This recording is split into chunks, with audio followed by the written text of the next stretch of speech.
మా హలో ఇంట అండి. నమస్తే. మహాలక్ష్మి కొలువై ముందుగా మీ ఉన్నది. అందరికీ కృష్ణాష్టమి ముదితలందరూ శుభాకాంక్షలండి. ముచ్చటగా నేను రండి. సాయంత్రం చేసుకుంటాను మా పూజ. ఇంట ఇప్పుడు మహాలక్ష్మి మీకు కొలువై చూపించిన వ్రతము, ఉన్నది. పూజ ఇది మా ముదితలందరూ అమ్మాయి వాళ్ళు ముచ్చటగా విజయవాడలో రండి. ఉంటారండి. మా అమ్మాయి పేరు ముద్దులొలుకు మా శ్రావణి. తల్లికి వాళ్ళు 4వ ముత్యాల వారము పూజ హారతి. చేసుకున్నారు. వ్రతము చక్కదనాల మా చేసుకుంది మా అమ్మాయి. తల్లికి ఇందులోని చందనాల మణిదీప వర్ణన హారతి. పూజ కూడా పెట్టుకుందండి. ముద్దులొలుకు మా అయితే ఒకే తల్లికి రోజు ముత్యాల చేసుకుందామని హారతి. సంకల్పం చేసుకొని మణిదీప వర్ణన చక్కదనాల మా 9 సార్లు 9 తల్లికి రకాల పూలతోటి చందనాల చేసుకుంది. హారతి.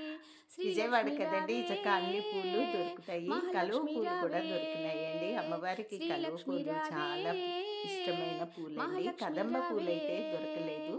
పుస్తకాలు వచ్చిన ఆదిలక్ష్మి ముత్తైదులకి ధాన్యలక్ష్మి శ్రావణ శుక్రవారం పూజ, ధనలక్ష్మి ఇటు మణిదీప నీవమ్మ వర్ణన పూజ పుస్తకాలు అష్టైశ్వర్యములొసగే పంచుకుందండి వచ్చిన అష్టలక్ష్మి ముత్తైదులకి. నీవమ్మ అమ్మవారి కరుణా కటాక్షాలు ఆదిలక్ష్మి మనందరి యందు ధాన్యలక్ష్మి ఉండాలి.